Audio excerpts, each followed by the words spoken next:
Let's go ahead. I'm going to call the meeting to order, and I just want to pull the agenda up. Okay, so it's 5:02. Just want to give an opportunity for people to review the agenda. Our board members should have received it ahead of time, as well as the packet with the meeting minutes. So just want to give you a chance to review, and if there's anything that you feel is missing. And I can't see all of you, so if anybody has any comment, just feel free to unmute. Okay, and then I'm going to move to the next piece, which is to open for a brief public comment on the agenda itself. So if there's anything we've missed or that we can put on the next agenda, if you would like to share, we give 2 minutes. And again, I can't see everyone with the way the agenda is pulled up. So if anybody wants to make a comment, just feel free to unmute.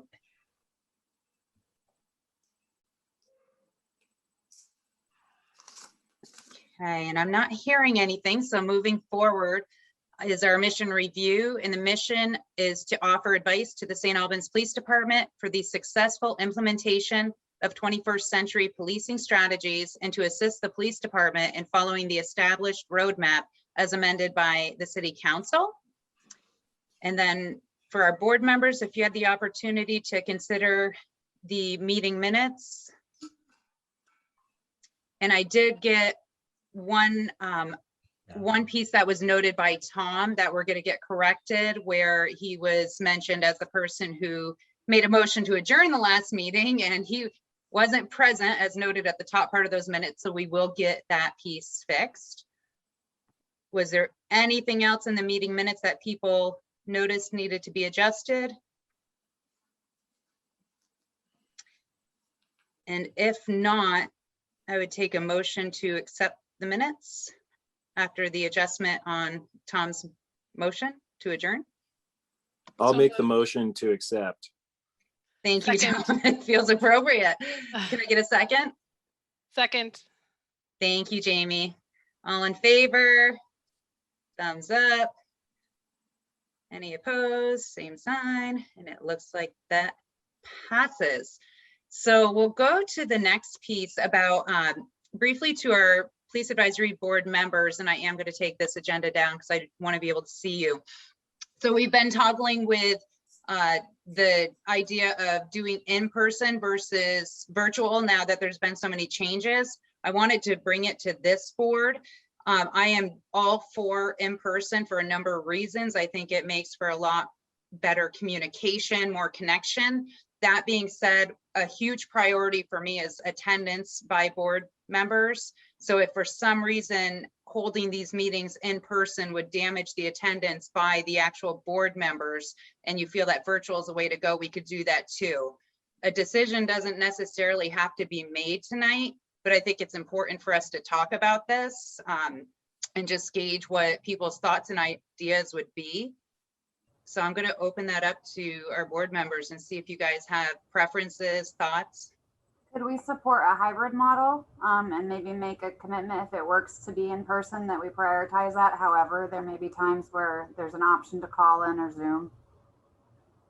I think that I know for me, just with having 2 young children, they have activities on Tuesdays nights. So it's really, it depends on the week and where it falls. So I would want the option to be able to be remote. So I guess the question then, because I don't disagree with Danielle, I would also see the value in the in-person, but would not want to inadvertently exclude somebody from being able to attend and participate. So, you know, hybrid can be a bit of a nightmare if the technology is not great. So is there a way to follow up with City Hall and see what the technology would look like? You know, I know we talked about the room that we would use and what sort of technology do we have access to make the hybrid a meaningful experience. And I think that's, you know, maybe a follow-up question that we can ask. Mm-hmm. Any other thoughts? How do you feel about it, Chris or Tom or Winnie? Well, I was just going to suggest that we do an in-person and, you know, and see how it goes. I mean, if people are able to do that, and maybe we just talk about it each time and decide at the end of one meeting about the next meeting. I don't know.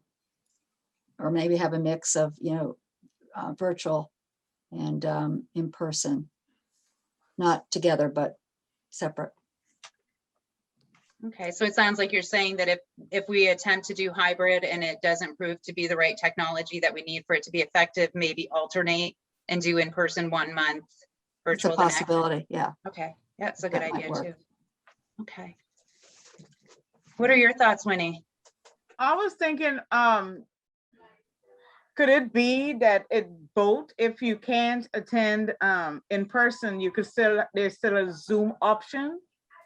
So that's what I think we'll talk to the city about to see if we could do that. It sounds like that's the preferred way if the technology will serve us right. So that's what that hybrid model would be. It would be whoever can go in person would go in person, but there would still be that Zoom option. So, and it sounds like that's a pretty popular platform for a number of different initiatives going on right now. So yeah, well, I'll definitely touch base with the city and find out what that would look like. And what about you, Tom? What do you think?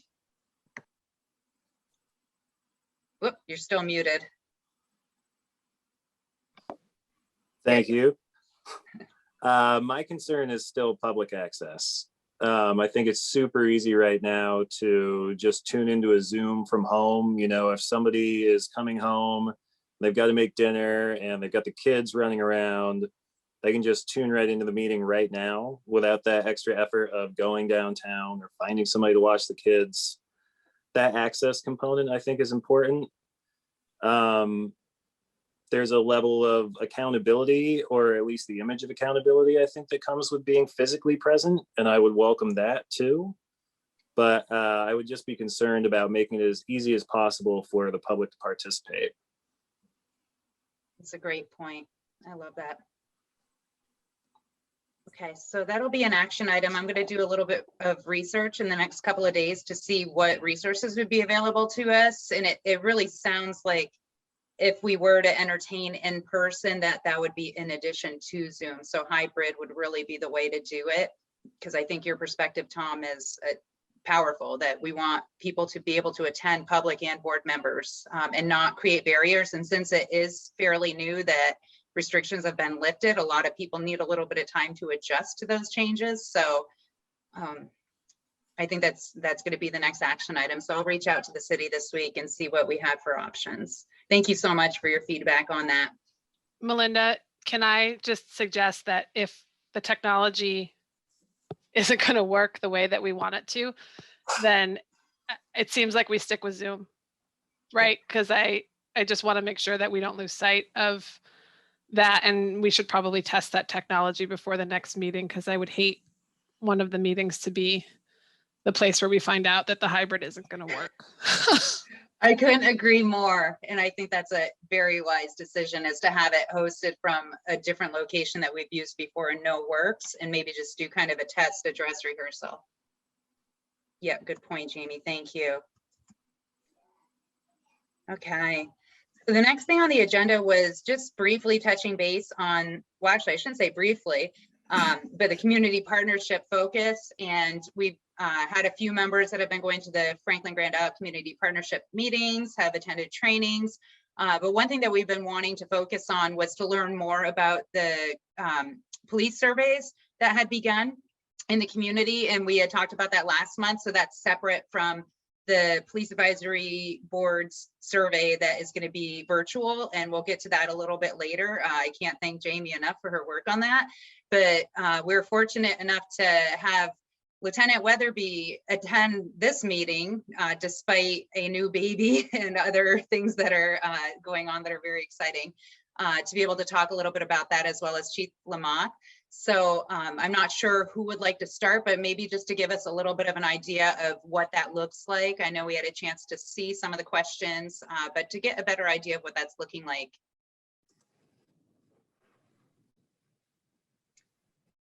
Muted, Chief. Muted. I always defer to Lieutenant. He's got a lot of information. He's gonna pare it down so he doesn't take more time than need be, but he's got a lot of work, a lot of time in this. When I started in 2019, just in the dispatch area, this was one of the brainstorms that he had, because he's very passionate about community policing, as am I. But he has done a lot of work, a lot of research, and to see how we can bring our PD into the community policing world, and has done a great job leading the way. So I turned it over to him on this, and I can fill in any gaps that you have. Cool. So like the chief said, I'm going to try to keep this brief, because if you've ever seen the 21st century policing study there that was put forth by the Obama administration, it's quite lengthy.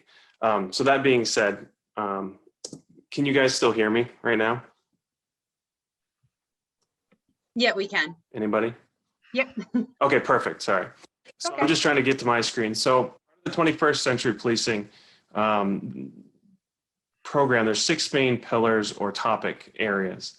And I'll give you those real quick. So one is building trust with the public and legitimacy. The second one is policy and oversight. Third is technology and social media. 4 is community policing and crime reduction. 5 is officer training and education. And 6 is officer safety and wellness. So over the past several months, with the help of everyone here, we've started to work on like policy and oversight, some of the technology stuff, building trust and legitimacy. We're trying to work on all those things already. So the part that I'm kind of swinging into is working with the community. So I was able to get a survey from the Community-Oriented Police Services through the Department of Justice. This program and survey has been used quite frequently around the country with several police departments. I think you guys were able to see that, correct? Somebody had a copy of that at one point, Yes. and I lost everybody here. Yep. Go. We Okay. can still hear you. So, okay, good. My internet's not the best out here. So we took 3 officers on one shift, and we just kind of did a little dip in the water, shall we say. So there's 3 areas of the community that 3 of our officers have been handing out surveys. We handed out about 129 surveys. And as of this morning, we've received 59 back, which I guess isn't that bad. We're still hoping to get some more back. But the feedback that we're getting, in my eyes, is invaluable. And would you like me to go through some of the questions and some of the stats that we've gotten back, or would you like to wait further down the road and I can put a comprehensive packet together to share with you folks? I think that I see a hand up with Winnie. Do you want to respond Okay. to that, Winnie? Oh, bear with us. She's muted. There she goes. Okay, before you get into all of that, I am around the community a lot, and that survey to the minority person was very intimidating, and getting a knock at your door Tuesday night while you and your family's having supper, and most people that was their complaint is like, why the cops is at my door? And then to get this survey into their face, I think, and this is a feedback that I got from the minority people that this happened to, it was very intimidating. So before you get into all the statistics, I just want to know, what was the outcome that you were looking for? Approaching it from that angle, and without not, as you said, you were tiptoeing into the waters. That wasn't tiptoeing into the waters, in my opinion, because if you're going to tiptoe in the waters, it would be verbal, get a feel as to what the questions that people would like, and you know what is going on. But to knock on someone's door and give them a hard copy of a survey in this climate and this culture, what has happened, I think, was inappropriate on the police department. We're definitely open for suggestions. We do have working on, as Jamie probably knows, working on building surveys, a digital format. We're trying to get information back from anyone and everyone that's willing to provide us that information so that we can make appropriate changes if changes need to be made. There's definitely no ill intent on our part as far as handing that out, and we're definitely open to suggestions on other ways and means and methods of getting the survey out to anyone and everyone that resides in the community. So yeah, the hope is to get back feedback. Just for the answer, the questions you just had, how can we better provide services to everyone in the community, not just one particular person or one particular area of the city? Some of the information that we're starting to get back is we're finding that particular areas of the city, what they're looking for from their police department could be totally different from another area of the city. And that's, again, part of the information we're trying to get is how can we better serve each and every individual within our jurisdiction. So I mean, I hope I kind of answered your question. Wendy, I'm always open for suggestions on how we can be more appropriate in serving everyone. Thank you for that. I see Jamie has her hand up. Yeah, I think first I just have a follow-up question for Winnie. Sorry, losing my voice.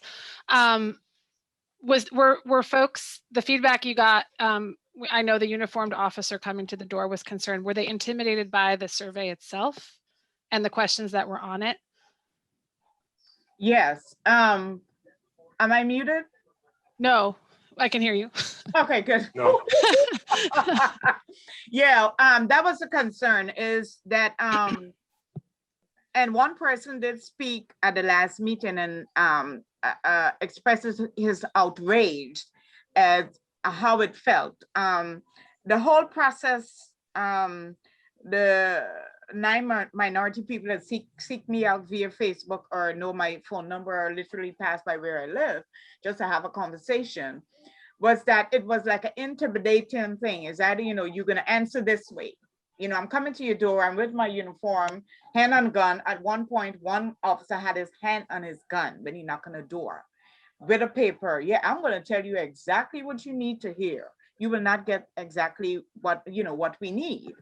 So I believe that it should not be that intimidating, especially in the climate now. I think it was very insensitive, and this is a feedback, because I get a knock on my door and on a paper, the first thing I'm going to think, oh Lord, what did I do, or what did I say? You see what I mean? I'm not going to think it's a survey. And so one person said they just opened up their door because they didn't want it to escalate to something else, that, oh, I come knocking at your door with a paper and I didn't open my door. So what is the image that the St. Albans Police Department intended when the survey process was going out? And again, not having everyone at the table, different voices, different accents, different colors, different side, people from different side of the tracks, not having these people at the table. You're in an arena to serve a group of people where you don't understand where they are coming from. And there is where they are. So Winnie, I'd hope. I can kind of Winnie, speak to that I'd too a little hope bit. to get some good info. No, go I'd ahead. hope to be able to get some information on how we could be more effective and how that approach would look. I'd love to sit down with you and figure out how we can make that approach better, honestly. And the reason that people went in uniform is because that they were on shift, they were on duty, they were doing their foot patrols and just getting out to try to meet and learn the community and talk with folks. But if that's not going to be effective for everyone, and it's not going to be, clearly, I'm more than willing to, you know, figure out other options and other avenues. Absolutely. Not in this climate. This meeting and right, that approach, not in this climate, and what's happening.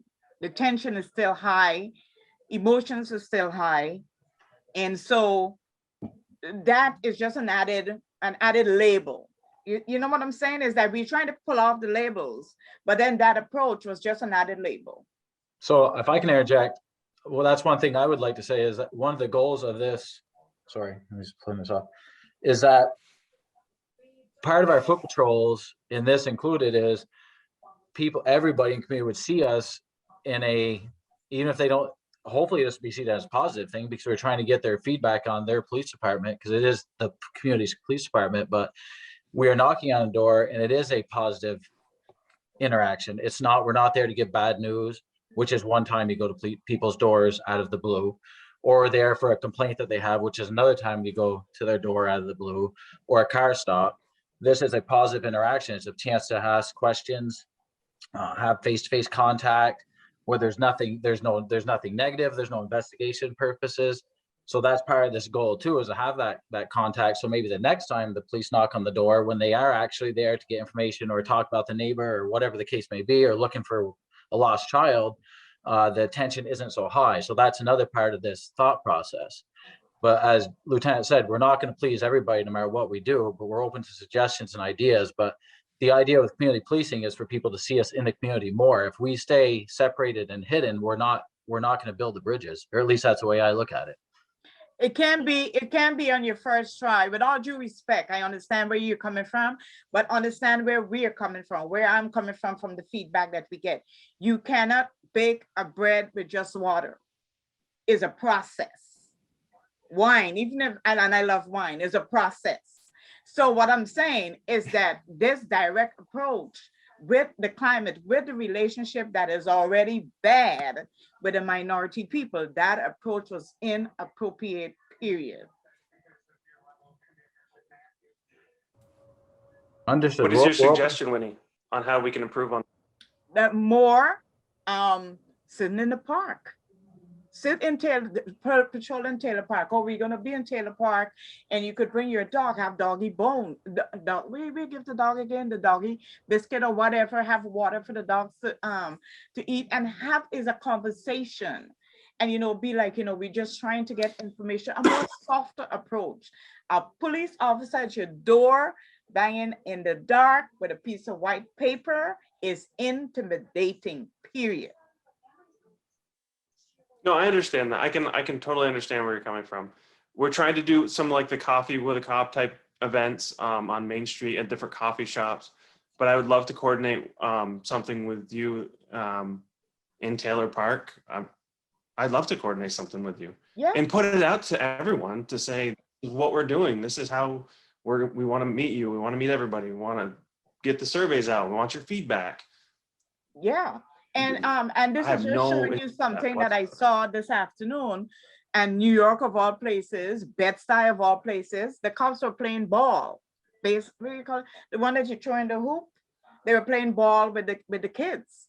And then, the parents are there and they were giving water with hot dogs or whatever. So if you got to have a soft approach, remember, we're not coming from a place where, it's so good to have the cops and oh my God, I feel so safe. No. And I can tell you because I am a product of police brutality. I have a love-hate relationship. I know good cop, bad cop, because I have grandkids and cousins or whatever on both sides of this fence. But what I'm saying, the feedback that I got about that particular survey, it was inappropriate and it was too harsh for the environment and the what you're trying to attain. All you did was shut some more doors. And as you heard, I don't know if you listened to the last board meeting, someone was very, very outspoken on how he felt when that happened at his door. And he's outspoken. The ones that were not, I get to, I got to duck when I see some people because, it's like, hey, don't think that a police advisory board could change St. Albans PD. Everything is a process, even wine. And that's how I soften the talk, and then you'd be like, you know what? And they would laugh and be like, you always will make us laugh. And then you get the information. And I was like, wow, okay. Thank you so much, Winnie. I see Jamie's hand has been up for a minute. Yeah, I think Winnie just covered it. It was the part 2 of my question, but you know, that was one of the concerns that I think we had when we were first looking at, you know, hearing about how the survey was going to be rolled out.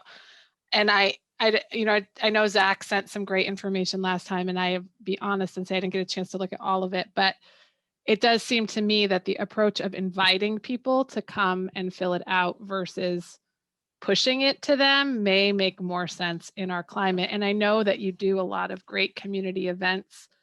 And I don't know if there's some reason why having this survey available to give to people at these events would be problematic, or, you know, if there'd be any reason to not do it in that approach. But maybe before rolling it out to the whole city, we look at more of those coffee with a cop type events, things that people can choose to come to, and then they can choose to take the survey versus Right. that feeling of intimidation. Because I know I was one of the houses that got it.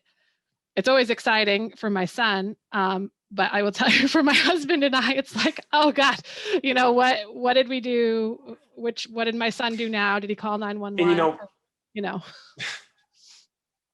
so it is and intimidating. the feedback that I think we're right. And the feedback that we're getting from you guys is awesome. But that's one of the barriers that we're trying to break down too, is not have, you know, if somebody came to my door, a police officer came to my door tonight, knocked on it, I'd be like, oh boy, okay, what's going on here? But if it became more of a norm of the police officer walking by, I think it would help kind of alleviate the, oh no, why are they here feeling to some respect. But anyway, yeah, absolutely. More than willing to do whatever is recommended or advised or whatever. It's more than willing.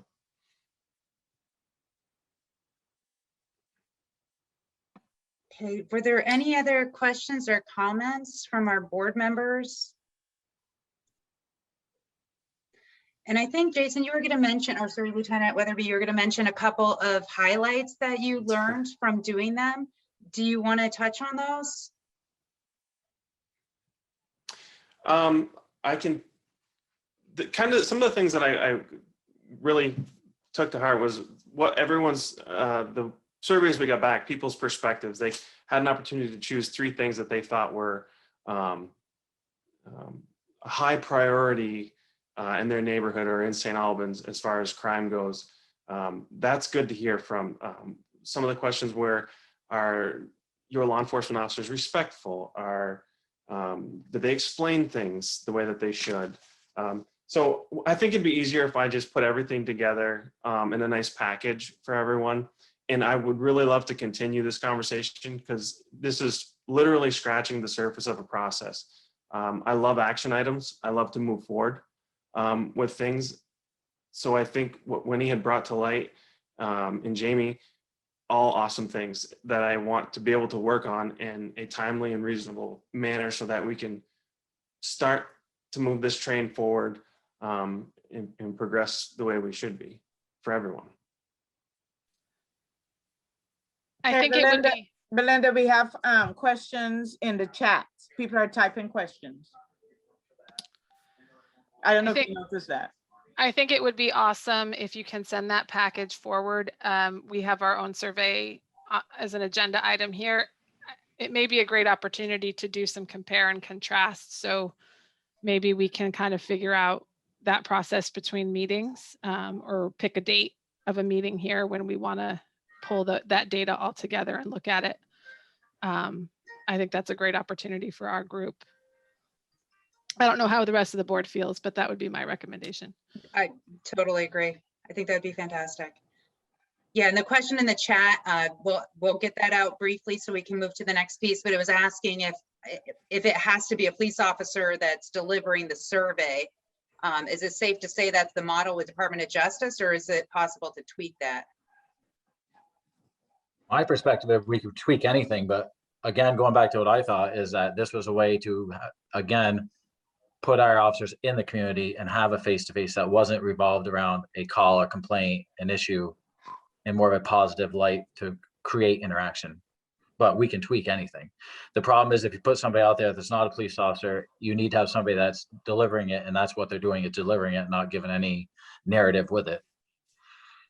Or is it an opportunity to pull in community members that might already have that trust? I definitely see the good intention of wanting to be at that place, but the community is not ready for that place. And so there's an element of trust building. And so part of that is getting people that already have the buy-in and that people respect in that community. So I wonder if that's an opportunity to build some sort of partnership in collaboration. And you don't have the trust yet. And so you're kind of forcing it, and it's not, obviously there's feedback that that's not going well. And so retweaking that a little bit. Yeah, it'll be interesting. We've had really good response to this in person with like the stuff we've been at, the community events we've been at with people that have received the surveys. Nothing but great response with, this is a great idea. Thanks for doing this. I haven't had one single negative. So it's good to hear that we are getting some negatives, just to know they're out there, but I have not had one single negative from somebody in person that I've spoken to. And I didn't hand out any. That's just people coming up to us that are like that, especially the night of Martha's Kitchen, which was right after we started handing them out. And, we had so many people come up and saying, this is a great idea. But again, we're open to any suggestions. Great. So I think that we'll connect and get some of the information that you're talking about and do more review, maybe add it as a agenda item in a future meeting. Does that sound like a good plan for everybody, so we can move to the next piece? Okay, and I want to say thank you, Lieutenant Weatherby, for joining us and giving us the overview on it. You most definitely don't have to stay to the end, because I know you have some big stuff going on, but we appreciate you giving us a little bit of an overview of the survey and how it's going, and we'll connect with you in the near future for sure. Thank you so much. Thank you. Thank you. I look forward to it. Lieutenant. Thanks. Okay. Thank you so much. So the next piece that we had on the agenda was to talk about, the policy and procedure topics, and I'm going to turn it over to Jamie. There was some review and discussion around the social media policy, and it was brought up in the last meeting. So just to give an update on where we're at with that. Can I just interject, Jamie? We went back and forth today. Just to be clear, the policy I gave you is for our dispatch, correct? Yes. So you have the new policy for everybody, but you just got today, so I know you probably had a chance to even look at that. Oh, you're right.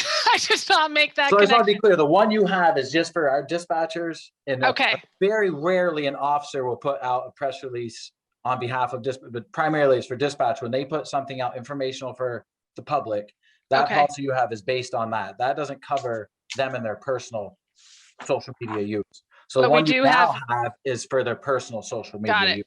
So, But Okay. again, I realize you just got that in the last 6 hours. Yeah. and that- Okay. the one we got today is which one again? That is going to be for a blanket policy for everybody and their own social media use. Okay, Like what's got it. That's what I currently the thought. subject in St. Yes. Albans. I haven't had a chance to look Yeah. at it. I'm either. sure you didn't. That's been in the works only for the last couple of weeks. So Okay. we will, Melinda, if we can add that one to make sure that that's a July meeting, Correct. that we will go over that.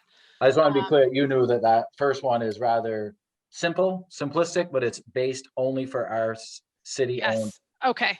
or run social And media. so then I think the only feedback that I had on, and hopefully other folks have had a chance to look at it, but the only feedback that I really had on that dispatcher one was to see if there was a crosswalk or some sort of language to put in there to make it clear that there is something else that governs people's personal policies, or that, Yeah, you are a You'll see it representative of now. SAPD. Okay. You'll see So, it now. because that's what don't- I was looking for, and I didn't see that in there. yeah, I don't mean either. So I feel like we can have a deeper and more robust discussion about that in July. And I'm glad that we've made that a priority for SAPD. But one sort of follow-up question that I just have that I think, ties in with what's happening in our community in general, but SAPD policies and city policies, do we try to have them be aligned in general, or is there? It's a great especially for question. something So like this. I think you were kind of in some of that discussion with city manager the other day, right? So Yes. I think his answer was that whatever the department one is typically be more stringent, and that's the one that'll take precedent, right? The city will have Okay. more or less likely have a blanket policy, and then it's up to the department to tweak it and likely be more of a stringent policy, which like our standards conduct, for example, I think we're the only department that probably has a standards conduct. It's very strict. Yeah. this social media one I sent you today, I think well, the city's gonna come out with a social media policy, I'm assuming. I think ours will be much more stringent. Okay, If theirs is more strict, then I'll adapt mine to theirs, right? So I'll look at theirs when theirs comes out, but I think mine is gonna be more, ours, I should say, is gonna be a stricter, tighter policy than what they come out with, but it will be in line. Yes, it's not gonna be far off. Mine is a CLIA-based policy. I'm assuming theirs is gonna be as well. I looked at several in the Okay. last week, and this is what I came up with that I sent you. It's a very sticky subject. There's not a lot out there. So surprisingly, actually, but I actually rely on you. If you have one at the hospital that you have that's better than mine, kick it to me, because it's a tough one to write. yeah, no, I definitely do. And I wrote the one here. You know, I think the main objective of any of these is if you're recognized as if people know that that's what you do for a living, if people know that you are a police officer, if people know that you work at the hospital, if people know that you're a physician, whatever your story is, if people would look at your Facebook page and automatically associate you with your job in the city, your job as a police officer, your job wherever, you know, there has to be some accountabilities around that. And it is absolutely a fine line, because there is freedom of speech, but at the same time, you know, you in essence are speaking for your organization when you are speaking for social media, and it's clear what you do for a living. So I was glad to see that the police in this policy that we actually have today has some really clear rules about what can be posted there and what can't be. And then I just wanted to sort of remind everybody that we did look at the standards of conduct policy, which did have some language in it around people's social media presence, and that there are accountabilities if people violate that. And I don't know, Chief, if you want to just talk through those accountabilities for a second with folks. I know we went over it with the standards of conduct, but you weren't actually at that meeting with us when we did that one. So on that, the social media policy I just wrote refers to the standard of conduct policy quite a bit, because as you know, that standard conduct policy is very in-depth, and it covers, I can't think of anything it doesn't cover, quite honestly. So this refers to that, back to that. But yeah, I mean, the standards of conduct policy is just, there's not much that I can't think of behavior or conduct that isn't touched upon. You're accountable for everything, but it has to be reported and it has to be investigated. And then if somebody, it just holds them to a certain level. And I don't think they're unreasonable levels at all. It just reminds everybody that we hold ourselves as professionals. And if you're not, then there's a discipline to be played in some cases. So, and this policy is no different than that, I guess. I don't think it's anything that's over the top or anything like that. It's just gotta make sure you stay straight on with your job and how you treat people and how you conduct yourself off duty as well. So as a community, if we saw something on somebody's Facebook page that was unprofessional, created a climate of hatred, you know, any of the things that obviously we should all be concerned about with our own social media, and certainly with those who have a level of authority over us, that is something that we could file a grievance about. Is that a complaint? Yes. Accurate. The issue would be there's no current policy for it until we adopt one. So it becomes a contract issue, but it's still disciplinary. It's just, it's hard. It's very easy. The whole goal, as you know, right policies, the whole point of policy is protect the department, correct? So when you have a policy violation, it's very easy to discipline people. When you don't have a policy that was violated, that's why you write new policy. So we're in that realm right now. Well, that's why you've looked at so many policies, because we're writing them every week. There's never been a social media policy for this department. There is now one that's being looked at and will be adopted as soon as we can get it pushed through. So I'm not saying that doesn't mean nothing would happen. I'm just saying that the quicker we get policies in place, the better off we all are. Simple as that. Did anyone else have any questions about the policy that was sent forward today, or concerns to share with Chief on this topic?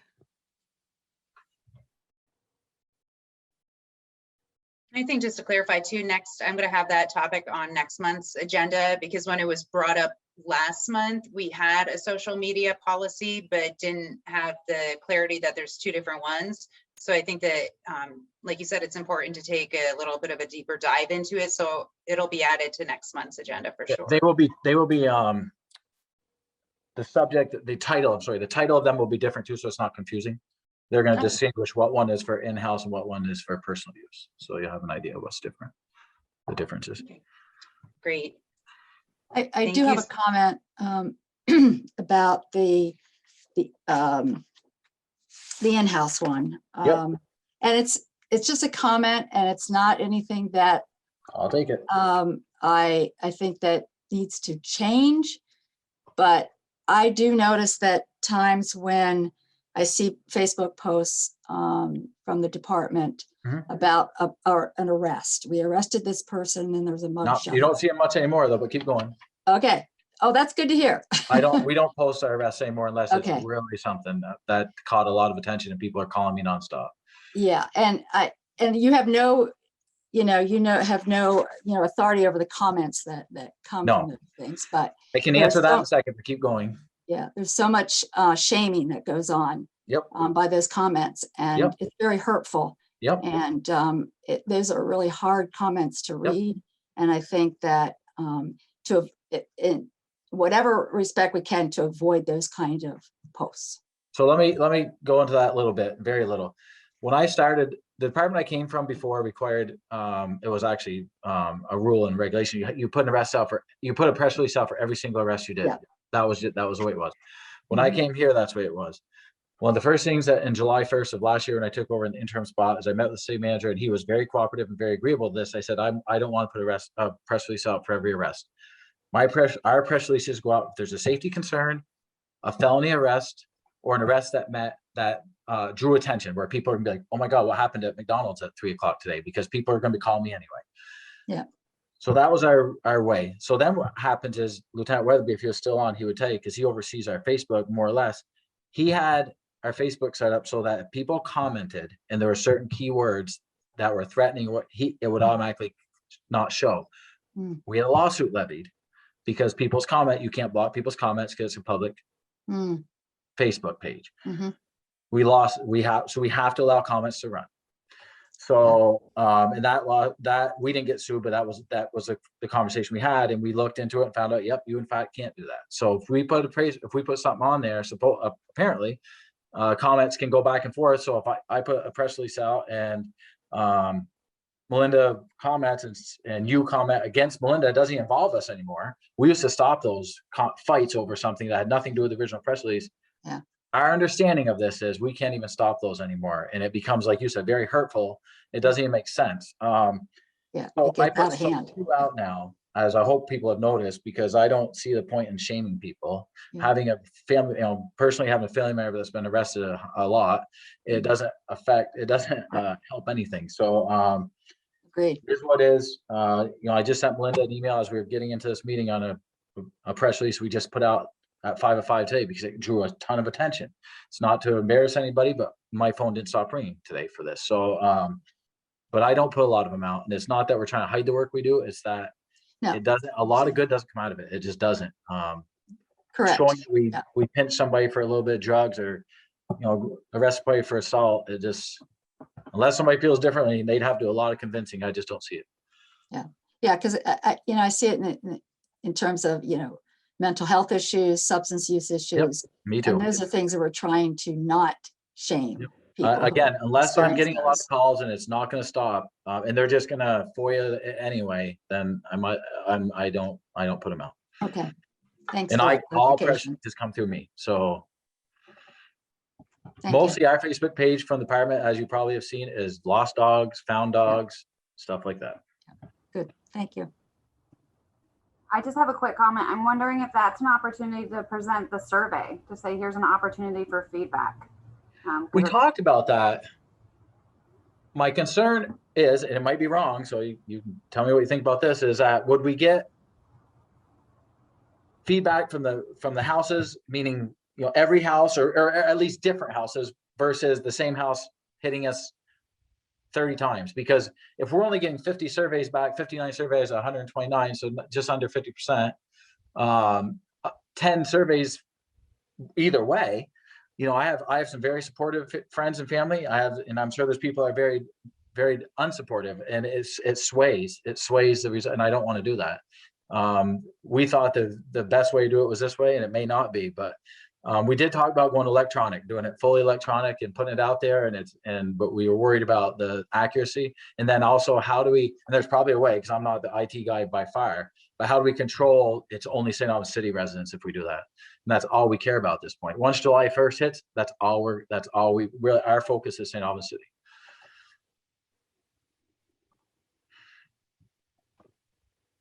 Okay, so just in the interest of time, I'm going to move us forward to the next agenda item. Thank you so much, everybody who's been talking on the topics of the policy. Jamie, data was on there next. I don't know if there's a lot new to report, except mentioning the survey that you did for the Police Advisory Board, which was exciting to get today. You did a beautiful job. It was, sorry that it took so long. SurveyMonkey and I had some personal challenges, but we worked through that. So hopefully everybody can have a chance on the board to go in and take a look at it. I did send out the link. I know that some concerns came up. I think particularly it came from public comment at the last meeting. I just don't want to lose sight of it.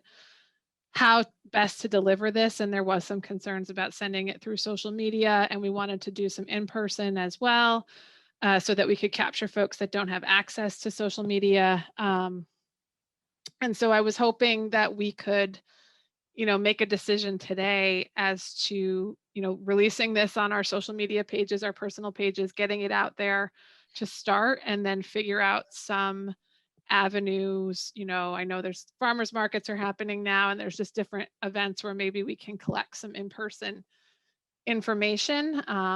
But I think that was really the decision point for folks. And then certainly if you look at the survey and you have feedback on anything that we can change, please send it my way. But the goal was really to get people some high level, would you call SAPD if you needed to, or we're in an unsafe situation? If not, please tell us why, so that we can help to identify those areas of needs. Are you aware of how to file grievances to provide feedback to SAPD, yes or no? And if you did you feel your concerns were taken seriously by SAPD or shared with city leadership? Do you feel connected to law enforcement in your community? And then what, if any, specific information would you like us as an advisory board to know from your personal perspectives? And, we want to obviously get information from everybody's lens in our community, so that, everybody's experience is a little different. And then would you like someone from the Police Advisory Board to contact you directly? And we've all agreed previously that we would be willing to take that on if people provided us their contact information. So it's 8 questions total. SurveyMonkey tells me that it will take 2 minutes to complete, and that we can estimate about a 72% completion rate on it once we send it out. Is there going to be an option where we could mail it out via the U.S. Post Office? So I think that's something we can talk about, because I know historically when we first started on this, we talked about what would be the best delivery system. And the first attempt was in person in front of City Hall when Jamie was freezing, but bless your heart, you went. And then the next goal was to get it through social media. But I think anything is open for discussion. We've talked about this, the survey in the past, and the different ideas. And I think the goal was to, let's get this completed through SurveyMonkey so that can be put out on social media.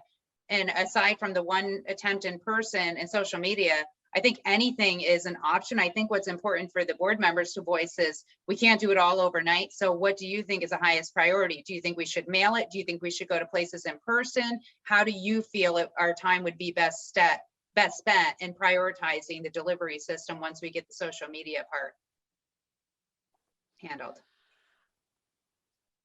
Tom? My mute button went away. Mail, 100% mail. I would love to see this stuff mailed. That seems like the obvious way to go. I don't see any downsides to doing that.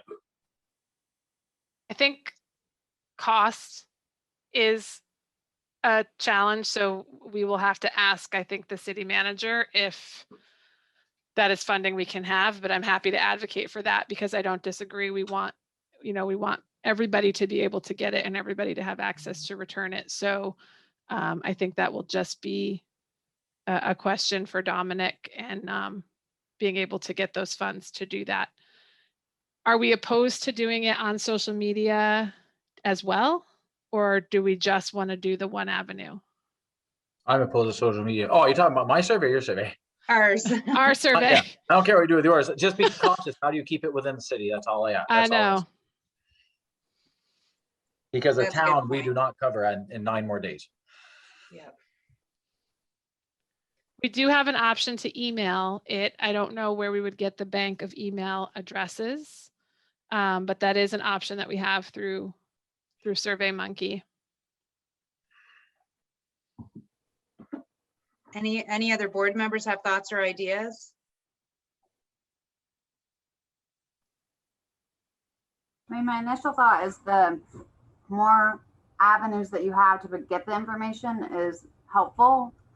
I don't know how to screen whether it goes to someone that is in city or town, and You know, I've been thinking about that, and I appreciate that as of July 1st, SAPD will no longer be covering, some other communities. At the same time, we want to get perspectives of people who have had interactions with them. And so, I suppose if someone from like out of state really wanted to just answer the questions to be funny, you always have that situation. But I should think we would want the perspectives of folks in Highgate and in the town if they had an experience with SAPD. Whether it will be their experience moving forward, I would still think we would want to collect that information because we're trying to just gather what the perceptions are of the department and how we can make it better. I agree with you. Okay, so that's another action item I'm going to set up for us to connect with the city and see what the budget looks like. I also think that probably the best option would be mail, because there are some people that aren't on social media. There are people who don't go to farmers markets or other social settings. That being said, I don't think that it's a bad idea to still pursue the other avenues of in-person at some of the local public events and social media. I think the other challenge we have is there's no unique identifier on these surveys unless somebody is specifically putting their information. So that's the only other challenge too, is if we have multiple ways of putting the survey out, how are we going to know if somebody's getting it multiple times? And it's not, probably the end of the world if it happens. I think that the more info we can get, the better. And I think the goal is to reach people who haven't had a voice for whatever reason, to get those voices from people who can't get on social media and people who can't go to farmers markets and whatnot. So I think that action item of communicating with the city to see what's within the budget, that would also help us know where those surveys are going and that they are within the city. Just a couple thoughts. I mean, at some point, I feel like we just have to say this is us, right? And so if someone is really feeling like they want to answer the survey 100 times and give us the same feedback over and over again, that's a real outlier in my mind. And I'm not sure, good data doesn't live in the outliers. And so I think if 20 people respond and it's, a similar but different story, we just have to own that there's probably some truth to that and not, I always get nervous when we try to focus too much on the N, as we say in my world, or the denominator, right? Like we just have to accept that we might get more answers from people who may or may not have any reason to respond, but I would prefer to get more and get more stories that we can relate than less by limiting ourselves to just making sure that one survey, one person, one member of our community, and trying to make that all work, because it won't.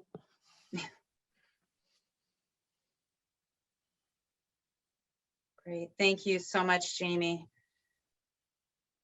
Okay, thanks, board. So I'm going to move us on to the next piece in the interest of time, which is to go to public comment. Do all of our board members good with going to that next piece? Can I just jump in before I jump off, Linda? Yes. Just real quick, I just want to tell, we're open to ride-alongs again now that COVID restrictions have kind of, if any of you want to take us up on that offer, and that is extended to Zach as well if he's on here, because he had asked about it earlier and we delayed him because of COVID. Zach's done a ton of work, gives us a ton of information. He's done an unbelievable amount of work with data. So if he'd like to do a ride along, it's extended to him as well. But I really encourage the board members to do a ride along, and I wouldn't do just one. I do at least two, because you don't know what you're gonna get on one day versus the next. I would do one on day shift, one on night shift, and see what's going on in your community. But that's out there if you want to do it. Just, you never know. I would pick a midweek day shift because that's busiest, versus weekend day shifts which aren't that busy, and I would pick a weekend night shift and stand by. Okay. Great. That's all I got. Thank you for that. Yep. Have a good night. Have a good night. See ya. And I have to leave too. I'm sorry, I have to get to another. Okay, Chris, Meeting. thank you for joining tonight. Good night all. Good night. Okay, so I'm going to open the floor for public comment for approximately 2 minutes, and you can either raise your hand using the raise hand function at the bottom of the screen, or now I can see everybody's faces, so.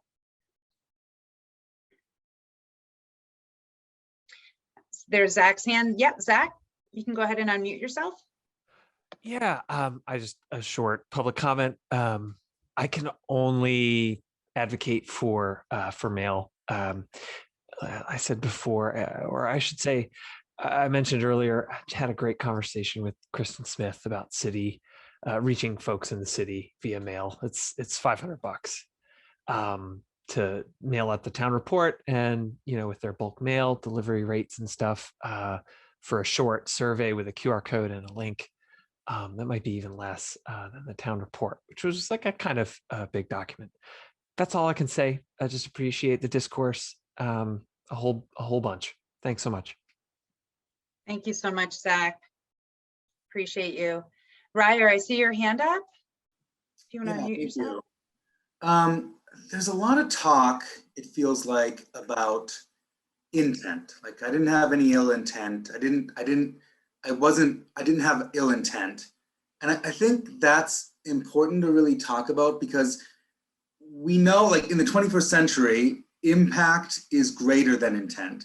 And so when I hear people say, well, I didn't have any ill intent, that isn't like an apology. It isn't an excuse. It's just like your truth. And while that's great, and that's like fine, I understand I do things wrong all the time and I don't have ill intent, but it's not equal to taking accountability for the wrong you did, or apologizing for the wrong you did. And so when I hear, the officers say, well, it wasn't, we did this without any ill intent. Okay, that's fine. But now someone's told you, like, what you did was kind of not great and scared people and made people feel really nervous.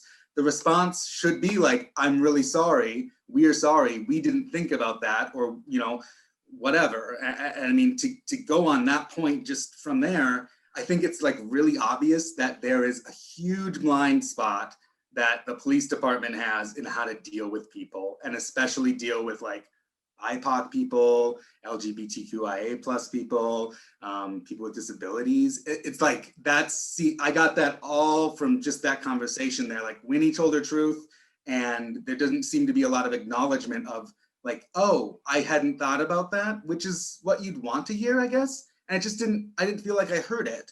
And just one more point, I still see on the St. Albans police website, they're still calling George Floyd's death a death.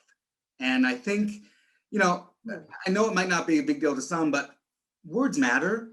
And if we're going to acknowledge that a man was murdered by law enforcement, it's important, and it means something to some people, maybe not everyone, but to me it means something to see the law enforcement agency that's supposed to protect me say, I acknowledge that law enforcement did this wrong thing. They've been adjudicated as wrong, and we are doing our best to not do wrong anymore. And I just think that's a really super important thing to like pass on maybe to Chief Lamoth or whoever's doing the website, because that's like, words matter to a lot of people. And I'm a wordsmith, and I try to get words right, and I mess up too sometimes, but it's important to make corrections, I think. So that's all I had to say. Thank you. Ryer, thank you for saying that.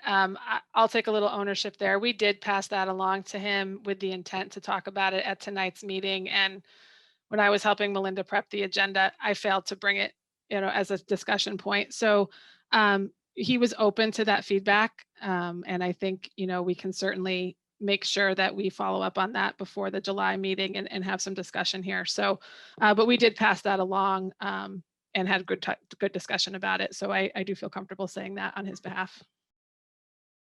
Yeah, I also appreciate you mentioning that because I didn't even think to make sure it was changed on the website itself. So I appreciate that feedback. But the one point I want to bring about is that if we are trying to be open and selectively, collectively try to have an inclusive community, I think we shouldn't be beating a dead horse.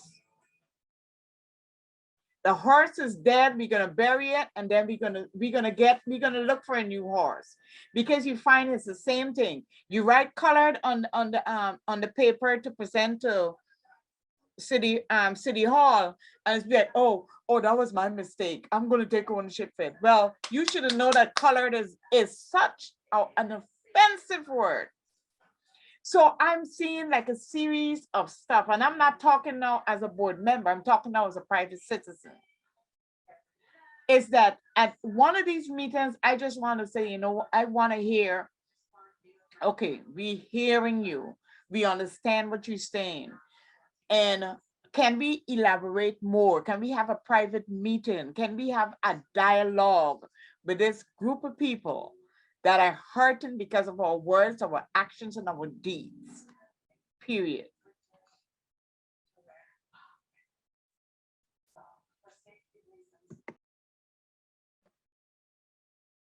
Thank you, Winnie.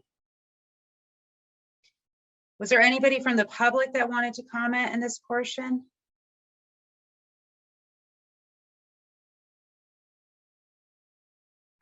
Okay. Thank you, everyone who participated. We've got some work to do, some good action items. Melinda, Yep. can I, one of the things that I know we discussed, and I think, Winnie highlighted it just a little bit right now, and I had completely forgotten about it, was I know we asked chiefs to leave during the public comment section because we want people to feel comfortable to speak up.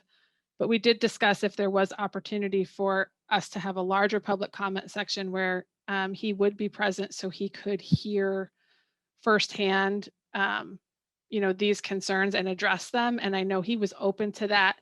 And I'm not sure what our next steps are, how the other board members or even the public feel about that, but it wouldn't have to be every meeting, maybe once a quarter, but just as a way for him to, be able to address concerns from the citizens who are coming here and speaking up, if folks would feel comfortable doing that.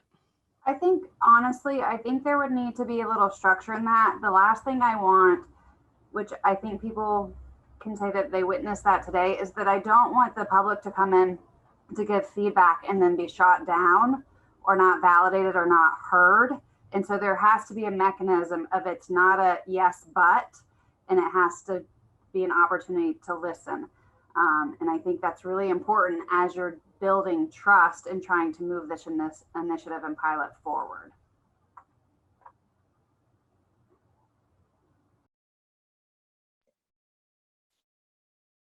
Any other thoughts from board members or the public? Because I've also heard kind of mixed feedback that it would be helpful to have them here to hear the comment, and on the flip side that there would be discomfort. And I think the goal is to do what is best for the community and the board members. So if there's more discussion about that. Okay. Thank you, Angie. So I see your comment in the chat. So perhaps he comes to hear but doesn't speak. And there's value to that too, absolutely. So during the public comment piece, at the end, we can ask to have, he can and should always listen later to the recording. Yep. So I do think that it sounds like everyone's open to that idea of inviting him maybe quarterly.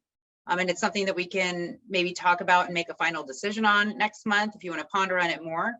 And just to make sure that any possible perspective is brought to light before a decision is made, because I've personally heard people who are very much for him being able to be present and hearing, and then people who are very uncomfortable with that. And I want to make sure that everybody is respected with whatever choice is made. So the more that people can reach out, any public can reach out to the Police Advisory Board email address, and then board members as well, if you want to email your thoughts on how we can be as inclusive as possible, that would be great to come to a good outcome.